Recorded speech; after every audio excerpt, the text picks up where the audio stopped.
முக்கிய செய்திகள். உயிரை பணயம் வைத்து அமெரிக்காவை அடைந்த இந்தியர்கள். மலைகள், ஆறுகள், சதுப்பு நிலங்கள் வழியாக நடந்தே சென்ற சோகம். அமெரிக்கா முழுவதும் ட்ரம்ப் மற்றும் எலான் மஸ்கிற்கு எதிராக போராட்டம். தான் தோன்றித்தனமாக செயல்படுவதாக பரபரப்பு குற்றச்சாட்டு. சட்டத்திற்கு புறம்பாக தனி விதிகளை உருவாக்கி செயல்படுகிறார் ஆளுநர் ரவி. மசோதாக்களை நிறுத்தி வைத்ததற்கான காரணத்தை கூற உச்ச நீதிமன்றம் கெடும். யுஜிசி வரைவு நெறிமுறைகளுக்கு எதிராக டெல்லியில் திமுக நடத்திய போராட்டம். இந்தியா முழுவதும் எதிரொலிக்கும் என ஸ்டாலின் திட்டவட்டம்.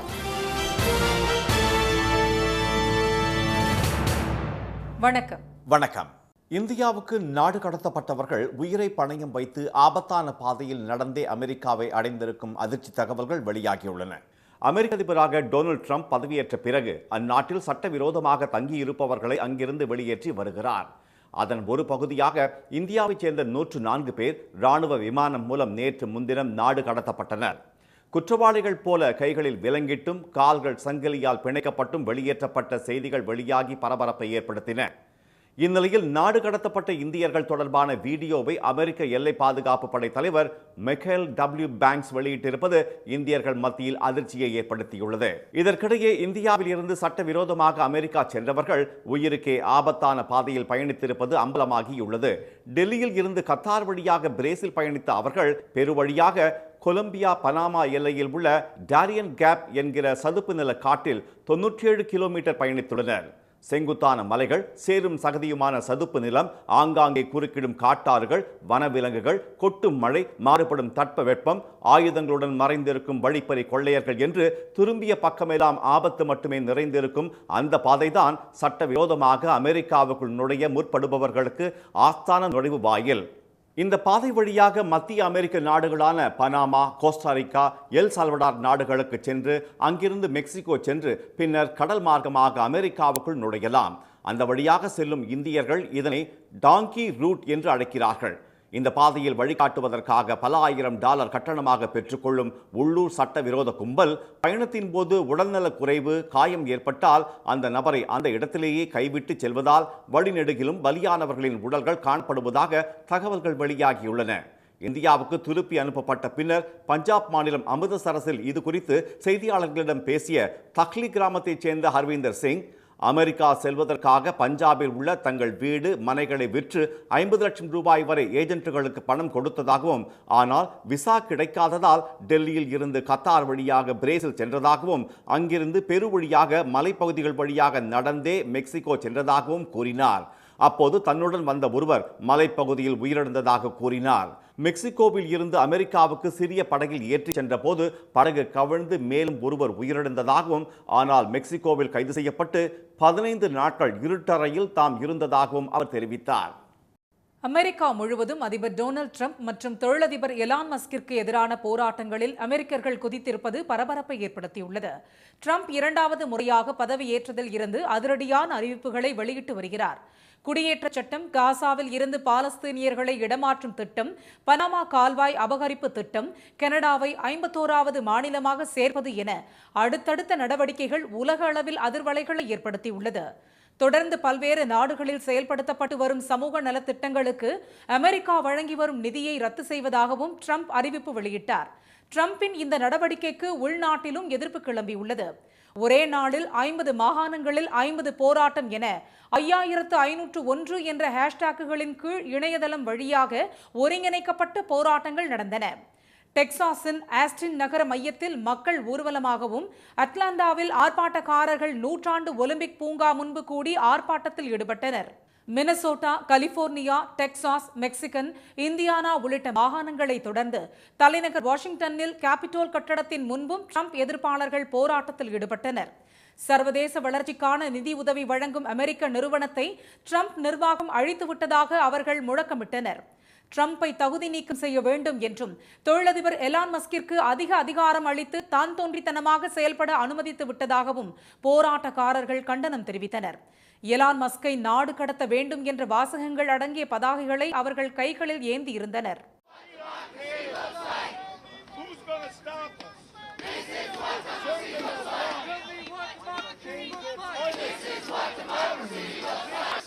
Whose street?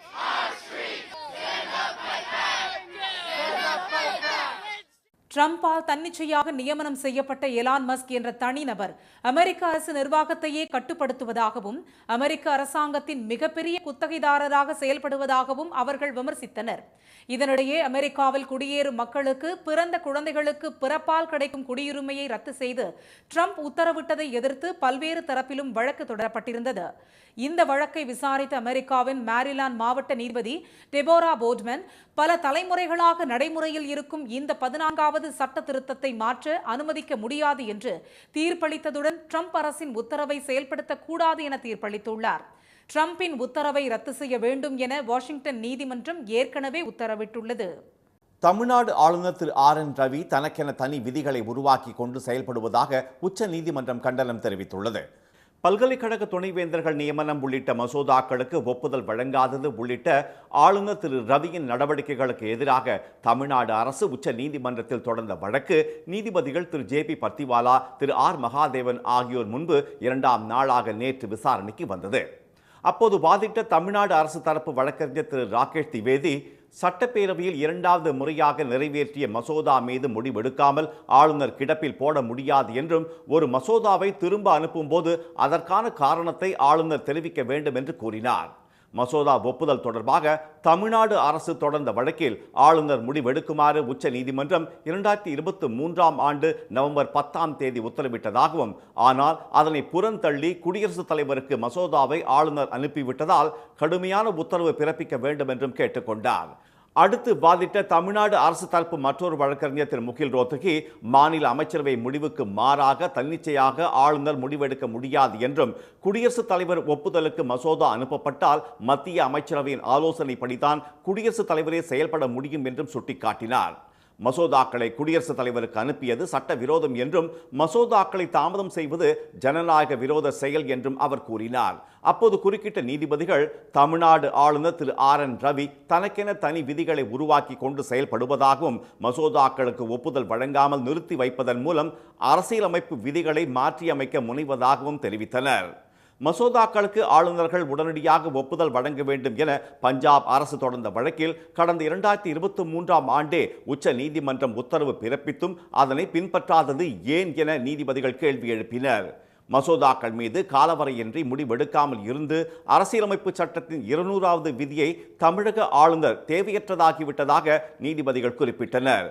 அனைத்து மசோதாக்களையும் குடியரசுத் தலைவருக்கு அனுப்பும் வாய்ப்பு இருந்தபோது 2 மசோதாக்களை மட்டும் ஏன் ஆளுநர் முதலில் அனுப்பினார்? மற்ற மசோதாக்கள் மீது முடிவு எடுக்காமல் எந்த சட்ட பிரிவின்படி நிறுத்தி வைத்தார்?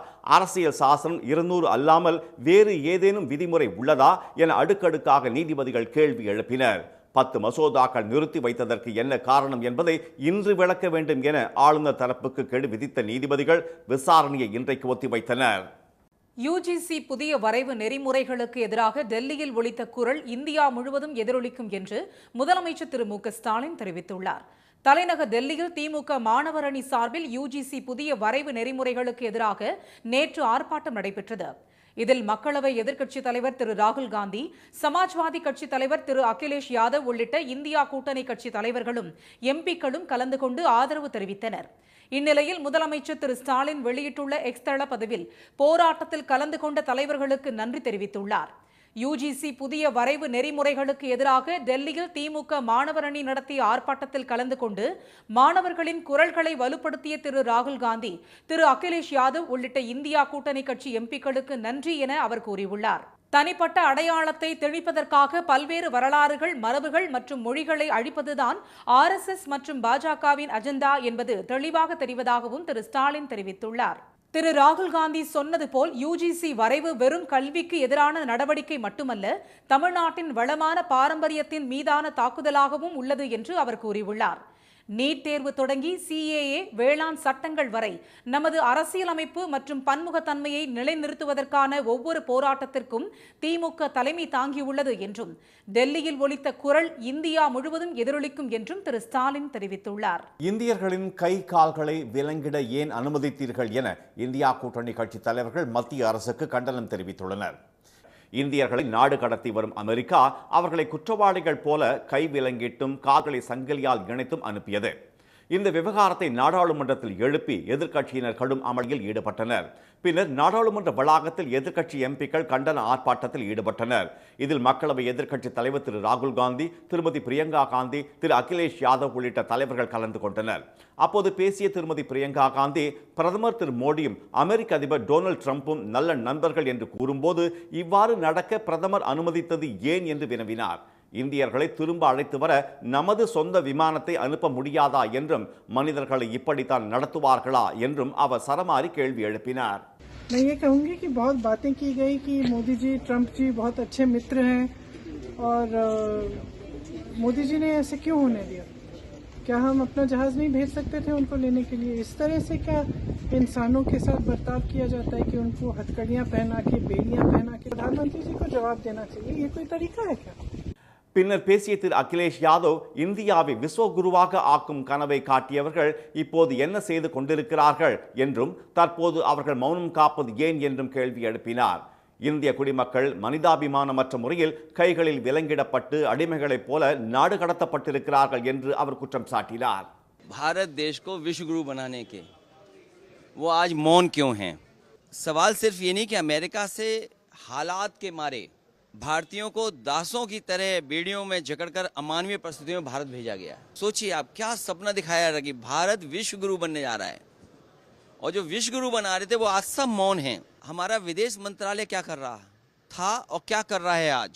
இந்த விவகாரத்தில் வெளியுறவு அமைச்சகம் என்ன செய்து கொண்டிருக்கிறது என்றும், இந்த நாடு கடத்தல் விவகாரத்தில் இருந்து குழந்தைகள் மற்றும் பெண்களை காக்க அரசு என்ன நடவடிக்கை எடுத்துள்ளது என்றும் திரு அகிலேஷ் யாதவ் வினவினார். இதற்கிடையே தாம் உள்பட அமெரிக்காவில் இருந்து நாடு கடத்தப்பட்ட 104 இந்தியர்களும் கை கால்கள் சங்கிலியால் கட்டப்பட்டும் முகமூடி அணிவிக்கப்பட்டும் ராணுவ விமானத்தில் அழைத்து வரப்பட்டதாக பஞ்சாபைச் சேர்ந்த ராபின் ஹோண்டா என்பவர் தெரிவித்திருப்பது பரபரப்பை ஏற்படுத்தியுள்ளது. 19 பெண்கள், 4 வயது சிறுவன் உள்பட 13 சிறுவர்களும் அதில் அடக்கம் என அவர் வேதனை தெரிவித்துள்ளார். பெண்களுக்கும் சிறுவர்களுக்கும் கை கால்கள் கட்டப்படவில்லை என நாடாளுமன்றத்தில் வெளியுறவுத்துறை அமைச்சர் தெரிவித்திருந்த நிலையில் பாதிக்கப்பட்டவர் அளித்துள்ள புதிய தகவல் அதிர்ச்சியை ஏற்படுத்தியுள்ளது. வைகை நதியில் கழிவுநீர் கலப்பவர்கள் மீது குற்ற நடவடிக்கை எடுக்க தமிழ்நாடு அரசுக்கு உயர்நீதிமன்றம் உத்தரவிட்டுள்ளது. மதுரையைச் சேர்ந்த நாகராஜன் என்பவர் உயர்நீதிமன்ற மதுரை கிளையில் தாக்கல் செய்த மனுவில் வைகை ஆறு தேனி மாவட்டம் வருசநாடு பகுதியில் உற்பத்தியாகி தேனி, திண்டுக்கல், மதுரை, சிவகங்கை, ராமநாதபுரம் மாவட்டங்கள் வழியாக சென்று கடலில் கலப்பதாக தெரிவித்துள்ளார். தேனி, மதுரை, ராமநாதபுரம் மாவட்டங்களில் வைகை நதியில் கழிவுநீர் கலப்பதாகவும் தடுக்க நடவடிக்கை எடுக்க கோரி 2021 உயர்நீதிமன்றத்தில் வழக்கு தொடர்ந்ததாகவும் அதில் கூறியுள்ளார். இந்த வழக்கை விசாரித்த நீதிமன்றம் வைகையில் கழிவுநீர் கலப்பதை தடுக்க நடவடிக்கை எடுக்க உத்தரவிட்டனர். இந்த உத்தரவை முழுமையாக நிறைவேற்றவில்லை என்றும், எனவே மாவட்ட ஆட்சியர்கள் மற்றும் அதிகாரிகள் மீது நீதிமன்ற அவமதிப்பு நடவடிக்கை எடுக்க வேண்டும் என்றும் மனுவில் கோரப்பட்டுள்ளது. நீதிபதிகள் திரு சுவாமிநாதன், திரு புகழேந்தி அமர்வில் இந்த மனு நேற்று விசாரணைக்கு வந்தது. அப்போது மதுரை மாவட்ட வருவாய் அலுவலர் சக்திவேல் நீதிமன்றத்தில் நேரில் ஆஜராகி வைகை நதியில் கழிவுநீர் கலப்பதை தடுக்க தடுப்பு கூட்டம் நடத்தப்பட்டுள்ளது என்றார். அரசு தரப்பில் ஆஜரான வழக்கறிஞர் வைகை ஆற்றில் கழிவுநீர் கலப்பதை தடுக்க உரிய நடவடிக்கை எடுக்கப்பட்டு வருவதாக கூறினார். இதையடுத்து நீதிபதிகள் மதுரை, தேனி, சிவகங்கை உள்ளிட்ட 5 மாவட்ட ஆட்சியர்கள் தலைமையில் அமைக்கப்பட்ட வைகை நதி மீட்புக் குழு வைகை நதியில் வாரந்தோறும் ஆய்வு செய்து அறிக்கை தாக்கல் செய்ய உத்தரவிட்டனர். இந்த அறிக்கை அடிப்படையில் வைகை நதியில் கழிவுநீர் கலப்பவர்கள் மீது குற்றவியல் நடவடிக்கை எடுக்க வேண்டும் என்று உத்தரவிட்ட நீதிபதிகள் வைகை ஆறு மீட்பு மற்றும் பராமரிப்பு தொடர்பாக எடுக்கப்பட்டுள்ள நடவடிக்கை குறித்து 5 மாவட்ட ஆட்சியர்கள் பதிலளிக்க உத்தரவிட்டனர். மக்களின் பிரச்சனைகளை காவல்துறையினர் பரிவோடு கேட்டு அவர்களுக்கு உதவி செய்ய வேண்டும் என்று பெருநகர சென்னை காவல் ஆணையர் திரு அருண் கேட்டுக் கொண்டுள்ளார். சென்னை எழும்பூர் ராஜரத்தினம் மைதானத்தில் முதல்வர் காவலர் பதக்கம் வழங்கும் நிகழ்ச்சி நேற்று நடைபெற்றது. இதில் கலந்து கொண்டு இந்த ஆண்டு தேர்வான 770 காவலர்களுக்கு அவர் பதக்கங்களை வழங்கினார். பின்னர் பேசிய திரு அருண், மக்களுடன் நெருங்கி பழகும் துறைகளில் காவல்துறை முக்கியமானது என்றார். பிரச்சனைகளுடன் வரும் பொதுமக்களுக்கு காவல்துறையினர் உதவி செய்து பாராட்டு பெறுவதே உண்மையான பதக்கம் என்று அவர் தெரிவித்தார். பொதுமக்களோடு மிக நெருக்கமாக பழகக்கூடிய வாய்ப்பு காவல்துறைக்கு இருக்கிறது. எனவே இந்த காவல்துறை பணியை அரசு பணி என்பதை விட மக்கள் பணி என்றே நம்ம கூற வேண்டும். பொதுமக்கள் பல்வேறு பிரச்சனைகளோடு காவல்துறை அணுகும் போது காவல்துறை அதிகாரிகளும் ஆளுநர்களும் பரிவோடு அதனை கேட்டு தங்களால் முடிந்தவரை சட்டத்திற்கு உட்பட்டு அந்த செயலை செய்து கொடுக்க வேண்டும். சென்னையில் 23,000 காவலர்கள் பணிபுரிந்து வருவதாகவும் சிலர் செய்யும் தவறால் அர்ப்பணிப்போடு பணிபுரியும் காவல்துறையினர் அனைவருக்கும் அது இழுக்காக அமைவதாகவும் திரு அருண் கூறினார். இதை கருத்தில் கொண்டு ஒவ்வொரு காவலர்களும் தம்மால் காவல்துறைக்கு எந்த வகையிலும் இழுக்கு ஏற்படக்கூடாது என்று உறுதியேற்க வேண்டும் என்றும் அவர் கேட்டுக்கொண்டார். தமிழ்நாட்டில் 12ஆம் வகுப்பு பொதுத் தேர்விற்கான செய்முறை தேர்வு இன்று தொடங்குகிறது. தமிழ்நாட்டில் 12, 11, 10ஆம் வகுப்பு மாநில பாடத்திட்டத்தில் படிக்கும் மாணவர்களுக்கான பொதுத் தேர்வுகள் மார்ச் 3ஆம் தேதி முதல் ஏப்ரல் 15ஆம் தேதி வரையில் நடைபெறுகிறது. பொதுத் தேர்வு எழுதும் மாணவர்களுக்கு செய்முறை தேர்வும் நடத்தப்படுகிறது. 12ஆம் வகுப்பு மாணவர்களுக்கான செய்முறை தேர்வுகள் இன்று தொடங்கி வரும் 14ஆம் தேதி வரையிலும், பொதுத் தேர்வு மார்ச் 3ஆம் தேதி முதல் 25ஆம் தேதி வரையிலும் நடத்தப்படுகிறது.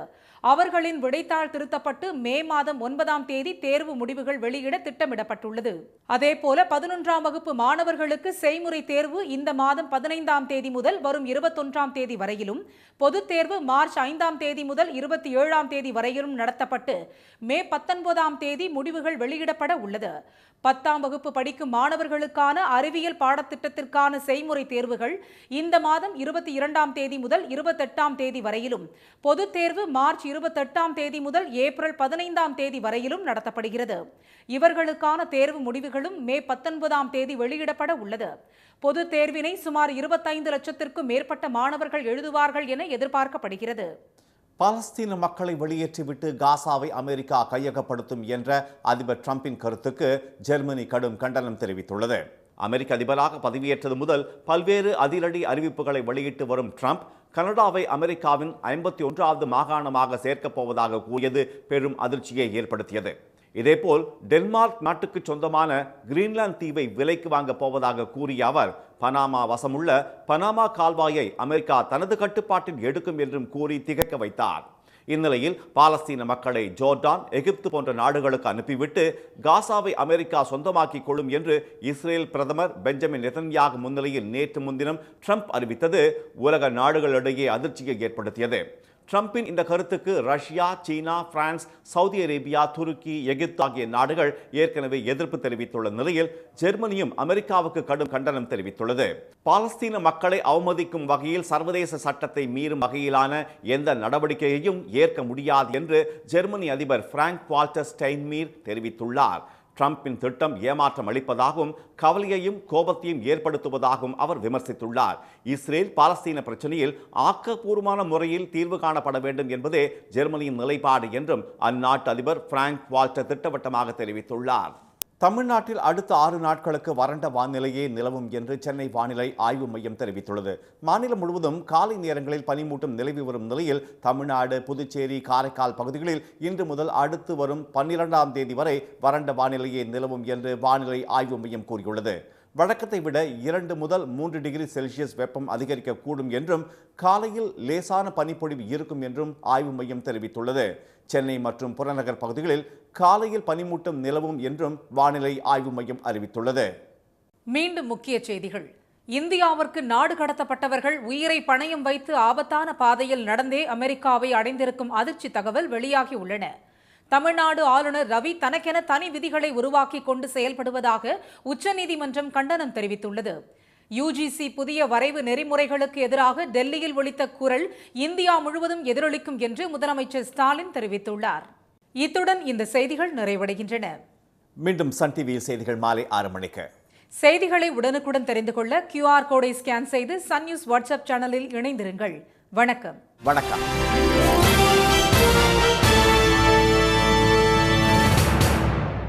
உடனுக்குடன் செய்திகளை தெரிந்து கொள்ள சன் நியூஸ் பெல் ஐகானை கிளிக் பண்ணுங்க.